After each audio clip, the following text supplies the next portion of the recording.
Hello guys, welcome to my channel. मेरे channel में आप लोगों का बहुत बहुत स्वागत है। और ये है आज करवा चौथ का दिन। तो इस टाइम करीब 12 बज रहे हैं दिन के। तो आज का ब्लॉग मेरा करवा चौथ का ब्लॉग दिन के 12 बजे से शुरू हो रहा है। तो यहाँ पर क्योंकि मेरी तबीयत ख़राब थी, आप लोगों को पता ही है, तो मैंने करवा नहीं सजाया था। तो सबसे पहले मैं घर के डेली वाले कामों से फ्री होकर अपना करवा सजाने आ गई हूँ। अब क्योंकि मार्केट नहीं गई थी तो बाहर से मैं कोई चीज़ें नहीं लाई थी, जो पहले ले आई थी बस उसी को मैंने सिंपल सा सजाया है। और इतना सिंपल सजाया था कि मतलब कोई भी सजा सकता था। सजाया क्या, बस ये समझिए शगुन किया था। और इसके बाद मैंने जो घर में लेस रखी हुई थी, ये मेरी एक साड़ी में, पहले साड़ियाँ चलती थी उसमें बहुत चौड़ी चौड़ी लेस लगती थी, तो नए में ही इसको निकाल दिया था हम लोगों ने। मतलब घर में शायद मेरे और मम्मी दोनों के पास ऐसी साड़ियाँ थी जिस पे ये पहले लेस चलती थी। तो जब हम लोग साड़ी पहनते थे तो बहुत हैवी लगती थी, तो बस एक ही दो बार हमने पहना होगा और हटा दी थी इसको। और मम्मी ने तो नए में ही निकाल दी थी कि हम इतनी वज़न नहीं पहन पाएंगे। तो वही लेस रखी थी, इसको लेस को मैंने कई जगह यूज़ किया है। और ये जो सामान लाई थी तो बस उसी को मैंने बिल्कुल सिंपल तरीके से अपना करवा डेकोरेट किया था। क्योंकि एक तबीयत नहीं ठीक थी तो किसी चीज़ में मन भी नहीं लगता है। और फिर जब हम अकेले हैं तो और फेस्टिवल का जो डे होता है तो बहुत काम हो जाते हैं। तो यहाँ बिल्कुल सिंपल तरीके से मैंने इसे डेकोरेट किया है। तो ऊपर नीचे लेस लगा दी है देखिए, और बीच में ये जो गोटे वाला फ्लावर होता है ये लगा दिया है। और थोड़े से स्टार पड़े थे, मतलब स्टार क्या कहेंगे उसे, प्लास्टिक वाले जो सितारे होते हैं, मतलब बिल्कुल सिंपल गोल राउंड वाले वो लगाए थे। और बीच में ये मेरे पास कुंदन रखे हुए थे, तो ये पिंक कलर के हैं, डार्क पिंक कलर के, तो मैंने इसको लगा दिया था।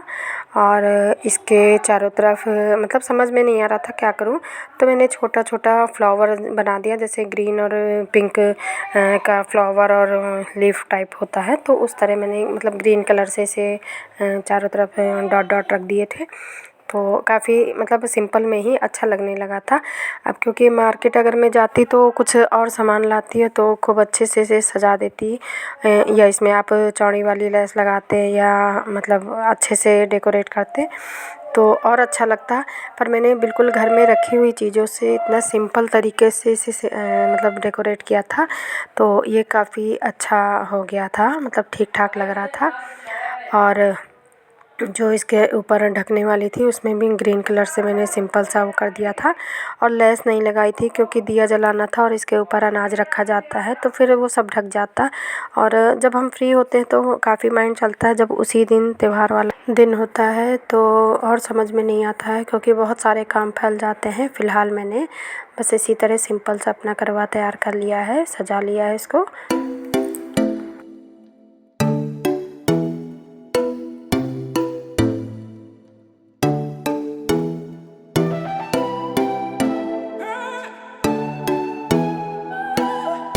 और अब बारी आई अपनी तैयारी करने की, तो इस बार मैंने बिल्कुल ज़ीरो कॉस्ट में करवा चौथ मनाया है।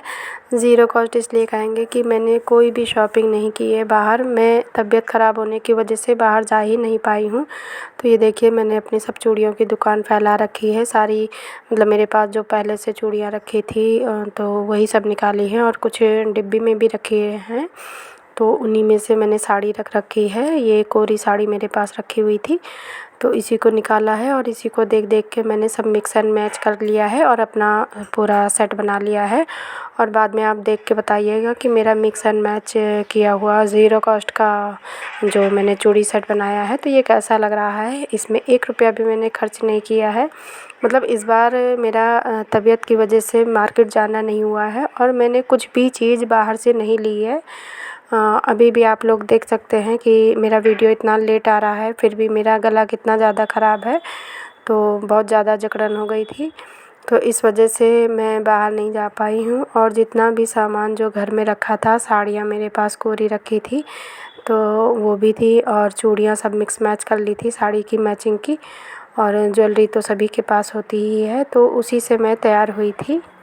और यहाँ पर ज़ीरो कॉस्ट का मतलब ये नहीं कि मैंने ख़र्चा ही नहीं किया, मतलब अभी नहीं किया, वैसे पहले अभी जब मैं बहन की मैरिज में गई थी तब मैंने चूड़ियाँ ली थी। उससे पहले भी अक्सर हम लोग चूड़ियाँ वगैरह तो ख़रीदते ही रहते हैं, घर में ढेर लग जाती हैं। मतलब इतना हैंगर और एक बॉक्स तो यहाँ पर है, उसके बावजूद जो बैंगल बॉक्स होते हैं जिसमें चूड़ियाँ हम ख़रीद के लाते हैं तो वो कई सारी रखी थी। तो जब इतनी सारे सेट होते हैं तो फिर किसी साड़ी का मैचिंग बनाना कोई कठिन नहीं होता है। तो वैसे होता तो इसी बहाने इस साड़ी का सेट भी आ जाता, पर जब जाना ही नहीं हुआ है, ऐसे ही काम चलाया मैंने, तो फिर मतलब अच्छा खासा सेट मैंने बना लिया था। और अब बारी थी नेल पेंट लगाने की, क्योंकि उसके बाद मुझे अभी शाम का खाना बनाना है। पूजा से पहले मेरे यहाँ कढ़ी चावल बनता है, तो कढ़ी चावल रोटी बनाई जाएगी। इसके साथ वैसे बड़े मंगोड़े भी बनते थे, पर इस बार मेरी तबीयत ख़राब है, देवरानी मायके में है और मम्मी भी मतलब उतनी तबीयत ठीक नहीं है। नेल पेंट लगा लूँ, पहले सूख जाए, फिर उसके बाद खाना बनाऊँगी। जब हम अकेले होते हैं ना तो काम भी ज़्यादा हो जाता है और जिम्मेदारियाँ भी बढ़ जाती हैं। तो अभी दोपहर का टाइम है, पहले अपना साफ श्रृंगार कर लें, उसके बाद खाना वाना बना के रख दूँगी ताकि पूजा के टाइम डिस्टर्ब ना करे कोई।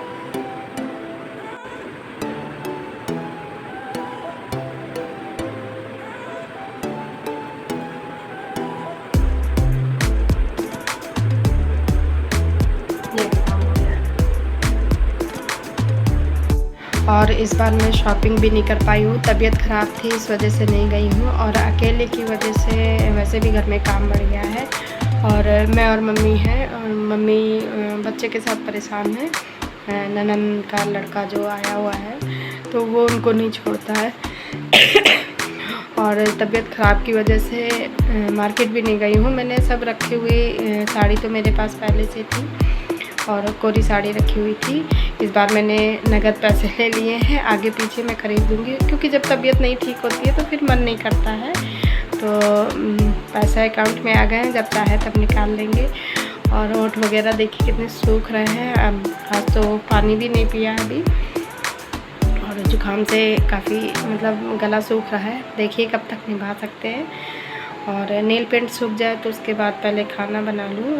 हमारे यहाँ कढ़ी चावल बनता है, तो पहले कढ़ी चावल बना लूँ मैं। कढ़ी चावल बना के रख दूँगी, आटा लगा के रख दूँगी, तो जब सब लोग खाएंगे पूजा के बाद, खाना तो देर से ही खाते हैं, तब फिर गरम गरम मैं बना दूँगी रोटियाँ। और उससे पहले सब चूड़ी वगैरह सब सेट कर लिए, सब सारा सेट बना लिया है, साड़ी निकाल ली है, जेवर जो पहनना है वो सब निकाल लिया है। पर पहले किचन का काम निपटा दूँ, उसके बाद फिर तैयार होंगी और पूजा की तैयारी करूँगी। और यहाँ पर देखिए ये ननद का बेटा, पहले भी आप लोग वीडियो में देख चुके होंगे। तो 2 महीने पहले रक्षाबंधन वाले दिन इनकी दादी की डेथ हो गई है। तो मम्मी गई थी अपनी बेटी के यहाँ जब इनकी दादी की डेथ हुई थी, तो करीब 1 महीना वो रह के आई हैं। तब से ये दादी की जगह नानी को पा गया है, तो अब नानी को नहीं छोड़ता है। और इनकी मम्मी भी आई थी नानी को छोड़ने के लिए, तो अपनी मम्मी को कह रहा था कि यहाँ रुक जाओ, पर अपना नहीं गया है, ये नहीं गया है, कहता नहीं हम यहीं रहेंगे, क्योंकि वहाँ सिर्फ इसके मम्मी पापा हैं और दादी की डेथ हो गई है, तो अकेले इसका मन नहीं लगता है। और यहाँ पर भरा पूरा परिवार है, 2 मामा हैं, 2 मामी हैं और दोनों भैया हैं और नानी नाना है। अगल बगल के लोग भी बहुत इसको प्यार करते हैं, तो इसका बिल्कुल जाने का मन ही नहीं हुआ। इसकी मम्मी मतलब अपनी मम्मी को भी नहीं जाने दे रहा था कि मेरे पास ही रहो, यहीं नानी के यहाँ रहो, पर वो जॉब करती हैं तो इसलिए उनका जाना ज़रूरी था। तो कहती हैं जब तुम उबोगे, जब रोओगे तो फिर मतलब हम तुम्हें ले जाएंगे। पर ये बस अपनी नानी के और मेरे पास रहता है और कहीं जाता भी नहीं है, मतलब अगल बगल बस खेल लेगा। और अगर इससे पूछो कि नानी के यहाँ जाओ, यहाँ से जाओ, तुम चले जाओ, यहाँ हम रोटी नहीं बना के देंगे, तो कहेगा नहीं मैं यहीं रहूँगा। दिल्ली जाओगे, नहीं जाएंगे। तो इस तरह के सवाल करता है। अभी ये मार्च से मतलब 4 साल का होगा, अभी बहुत छोटा है। तो हम लोग सब कहते हैं कि मतलब किस तरह रहेगा। इसकी मम्मी बीच बीच में रोने लगती है कि ये देखो वहाँ पड़ा है। तो मेरी सास से कहती हैं कि मम्मी यहाँ आ जाओ, तो इसको भी देखे रहना, पर उनको वहाँ बेटी के यहाँ अच्छा नहीं लगता है, इसलिए मतलब इसको यहाँ ले आई हैं कि अभी इतना बड़ा नहीं हो गया है। और ये वहाँ स्कूल जाता था, तो कहती हैं अगर रुक जाएगा, यहाँ रहने लगेगा तो सब लोग हैं इसका एडमिशन करा देंगे, पर इनके पापा मम्मी का मन नहीं लग रहा है। तो कहते हैं देखो अब ये साल तो इनका बेकार ही हो गया, ट्यूशन लगवा दिया गया है, तो पढ़ेंगे तो यहाँ पढ़ेंगे, नहीं तो फिर कुछ दिन बाद इनको बहला फुसला के वहाँ छोड़ दिया जाएगा। तो अब इनकी मम्मी कहती हैं फिर ऐसा स्कूल इनके देखेंगे कि सुबह से शाम तक ये वहाँ रहें, और ऑफिस से आने के बाद फिर हम इसको ले आया करेंगे, और या फिर मतलब इनको मतलब पालने के लिए हम जॉब छोड़ें, क्योंकि अब दादी तो है नहीं और सिर्फ मम्मी पापा हैं इनके। तो देखिए अगर यहाँ रुके रहेंगे तो बच्चे या तो दादी पालती हैं या नानी पालती हैं, तो यहाँ के बच्चे तो सब बड़े हो गए हैं और मामा के बहुत दुलारे हैं। दोनों मामा को जब तक ये मतलब देख नहीं लेते तब तक इनको नींद नहीं आती है। तो यहाँ पर देखिए मेरे पास आए हैं कि बलून फुला दो और हम इसे काइट की तरह उड़ाएंगे। तो जब तक मुझसे अच्छे से पैक नहीं करवा लिया है, फ़िलहाल नहीं लिया है इसको बलून को, तो और पूरा एक दो नहीं लाए हैं, पूरा एक पैकेट लाए हैं। मम्मी ने बोला कि बहला के इसको छुपा लो, पर पूरा पैकेट इसने फाड़ दिया है और कहता नहीं सारे फुला दो। तो मैंने कहा मामी के वैसे भी इतनी तबीयत ख़राब है, बोल नहीं पा रही हैं और तुम हवा मुँह से भरवाओगे तो और ज़्यादा दिक्कत हो जाएगी। उससे अच्छा है कि तुम एक एक बलून यूज़ करो। तो यहाँ पर इसको दे दिया है और अब जा रही हूँ मैं खाना बनाने के लिए, कढ़ी बनाने के लिए।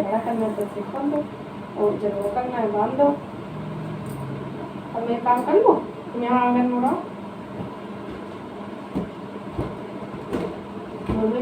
फूट जाएगा तो चिपक जाएगा, है ना?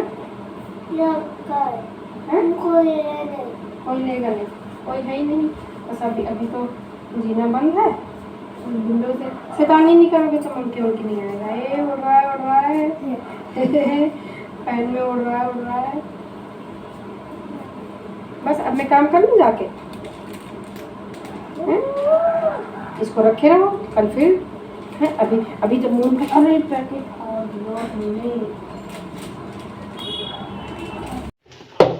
जाके मुलायम हुआ है।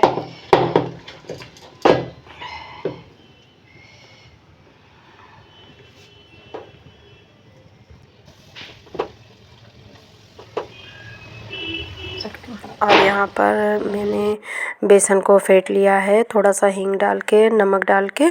और बेसन कढ़ी का बेसन मतलब जब पकौड़ी बनाने वाला बेसन जो फेंटा जाता है उसमें तो हाथ दर्द होने लगता है, और जब हालत ख़राब हो तब तो और ज़्यादा।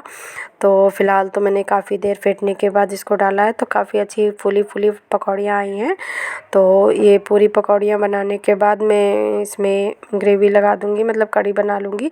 सबसे ज़्यादा टाइम कढ़ी बनाने में ही लगता है, क्योंकि बेसन फेंटने में भी टाइम लगता है और जब तक कढ़ी खौल नहीं जाती है तब तक इसमें खड़े रहना पड़ता है, तो इसमें भी काफ़ी टाइम लग जाता है। तो इस बार मैंने बहुत पहले तैयारी कर दी थी, मतलब बहुत जल्दी शुरुआत कर दी थी खाना बनाने की, क्योंकि फर्स्ट तो अकेले थे और दूसरा ये था कि तबीयत ख़राब है, अगर ज़्यादा हबड़ तबड़ करेंगे तो और ज़्यादा मतलब थकान हो जाएगी, प्यास लगने लगेगी। इसलिए पहले हम बना लें तो आराम से बन जाता है। उसके बाद साथ साथ में पूजा की भी तैयारी करती जा रही थी, तो जो चीज़ ऊपर थी वो ऊपर से और जो नीचे से लाना था वो बाद में लाई। पर थोड़ा सा मतलब तबीयत गड़बड़ थी, इसलिए ज़्यादा अच्छे से मैं इसकी वीडियो शूट नहीं कर पाई हूँ। तो बस आप लोगों को थोड़ा सीन दिखा पाऊँगी, क्योंकि मतलब ज़्यादा हालत ख़राब हो रही थी, प्यास भी लगी थी और गला बहुत ज़्यादा सूख रहा था, और मीठा खा के जब पानी पियो तो और हालत ख़राब हो जाती है। इसके बाद फिर जब हम अकेले रहते हैं तो भाग दौड़ ऊपर नीचे और ये भी करना पड़ता है। और मम्मी के भी शुगर पेशेंट है, तो खाली पेट मतलब काफ़ी दिक्कत हो रही थी उनको भी। तो देखिए जब इसमें करवे में आई पेन लगाया है तो कैसे भांजे ने हिला दिया है, तो पूरा मेरा करवा ख़राब हो गया है। मतलब हाथ लगाने के टाइम पे ही, बच्चे हैं पूजा के आसपास ही रहते हैं, क्या हो रहा है कैसे हो रहा है, तो पूरा जो हम आई पेन लगाते हैं उसको फैला दिया था। और यहाँ पर मेरी कढ़ी भी बनकर तैयार हो गई है और अब बारी है चाँद निकलने की। तो फ़िलहाल अभी वेट कर रहे हैं, अभी मैं जा रही हूँ तैयार होने के लिए। तो यहाँ पर सारे जितने जेवर वगैरह जो मुझे पहनने थे तो वो सब मैंने निकाल लिए थे, और साड़ी वाड़ी तो आपको दिखा ही चुकी हूँ। तो पहले मैंने चूड़ियाँ और वो कान के और गले में, मतलब जो भी मुझे आइटम पहनना था वो सब मैंने पहन लिया था। उसके बाद फिर मैंने साड़ी पहनी थी, क्योंकि कुछ साड़ियाँ ऐसी होती हैं कि जिनको पहन के हम मतलब थोड़ा सा बैठना उठना करना थोड़ा मुश्किल हो जाता है। और यहाँ देखिए कैसा लग रहा है मेरा मिक्स एंड मैच किया हुआ चूड़ियों का सेट। और अब मैं कंप्लीट तैयार होती हूँ।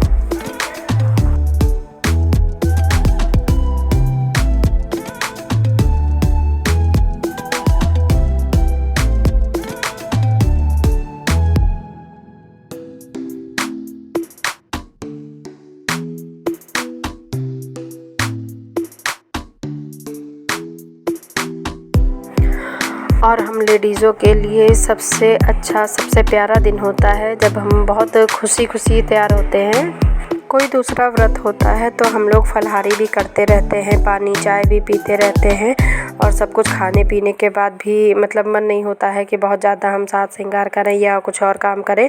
और करवा चौथ का दिन ऐसा होता है कि खूब अच्छे से हम लोग तैयार भी हो जाते हैं, जो बनाना खिलाना होता है वो भी करते रहते हैं, और बहुत खुशी खुशी सब शाम को जब हम तैयार होते हैं तो देखिए एक एक चीज़ जितना भी जिसका होता है तो सब अच्छे से तैयार होती हैं। करवा माता की कृपा ऐसी रहती है कि सभी के मतलब इतनी शक्ति आ जाती है। और फ़िलहाल तो मैं तैयार हो गई हूँ, पर तबीयत ख़राब की वजह से थोड़ा सा ये मम्मी तैयार हो रही है, और मम्मी तैयार होके आ जाए तब फिर पूजा करते हैं। और यहाँ पर देखिए पहला करवा चौथ है जब मैंने थ्रेडिंग भी नहीं बनवाई है, बहुत ज़्यादा मतलब तबीयत की वजह से मेरे पास मतलब कुछ भी नहीं कर पाई मैं। और यहाँ पर अब हम छत पे आ गए हैं, मम्मी की भी तबीयत ठीक नहीं थी तो मम्मी बोली हम नीचे वाली छत पे पूजा करेंगे और देख के आओ ऊपर चाँद निकला है कि नहीं, तो तुम चाहो तो ऊपर पूजा कर लेना। तो फ़िलहाल मम्मी को नीचे छोड़ के हम तीनों लोग मतलब भांजा और मैं और हस्बैंड जी ऊपर गए हैं। अभी करीब 7:15 हुआ है, और चाँद निकलने में अभी कुछ टाइम था तो हम लोग ऊपर गए हैं। तब तक हम लोग फ़ोटो सेशन कराने लगे थे, और तभी चाँद निकल आया तो पूरे शहर में रोशनी रोशनी हो गई। बहुत सुंदर लग रहा था, और पटाखे भी छूटने लगे थे, पर पोल्यूशन की वजह से था, पता नहीं किस वजह से, तो काफ़ी मतलब ऊपर आने के बाद हम लोगों को चाँद दिखाई दिया। बहुत धुंधला दिखाई दे रहा था, जबकि बादल वगैरह नहीं थे, पर पोल्यूशन था या पटाखे थे, क्या उनका धुआं था, किस वजह से था तो समझ में नहीं आ रहा था। मतलब बहुत धुंधला दिखाई दे रहा था। और देखिए त्यौहार पर रोशनी शहर में वैसे भी रहती है, और त्योहारों पर और सुंदर लग जाता है। और देखिए ये चंद्रमा कितने ऊपर आ गए हैं तब दिखाई दिए थे, और तभी मम्मी को भी बताया था, तो मम्मी नीचे वाली छत में पूजा कर रही थी। जब और ऊपर आ गए हैं तब वो, क्योंकि उनकी तबीयत ठीक नहीं थी, वो भी ऊपर आने में दिक्कत हो रहा था उनको भी, तो मैं ऊपर से मतलब ऊपर वाली छत में पूजा की थी। और उसके बाद फ़ोटो का टाइम था, तो यहाँ पर आशीर्वाद लेते हुए और कुछ पोज़ बनाते हुए फ़ोटो खिंचाई हमने। और अब बारी थी पानी पीने की, तो सबसे बड़ी समस्या थी कि इतनी ज़ुकाम है, और कुछ मीठा खा के पानी पीना मतलब और ज़्यादा अपनी तबीयत ख़राब करने वाला था। पर फ़िलहाल मतलब अब कुछ खा के पानी पीना ही था, तो प्रसाद लेके हमने और बस पानी पिलाया। तो यहाँ पर पानी पिलाने में दोनों लोगों को बहुत हंसी आ रही थी, और हमारे पतिदेव तो बहुत जल्दी में रहते हैं कि जल्दी से पानी पियो, और जा रहे हैं हम अब आराम करने, क्योंकि पूरा दिन ऑफिस में हो जाता है तो थक जाते हैं। उसके बाद उनको लेटना था, पानी वानी पिला के कहते हैं बस हो गया और कुछ करना है हमें, चलो अच्छा। फिर थोड़ा सा पूजा वाले पोज दिए, और उसके बाद बस करवा चौथ माता सभी का सुहाग बनाए रखे, सभी का सुहाग अमर रखे। बस इसी आशा के साथ आज का ब्लॉग बस इतना ही। कल फिर मिलेंगे एक नए ब्लॉग के साथ, तब तक के लिए बाय बाय, टेक केयर, खुश रहें, मस्त रहें।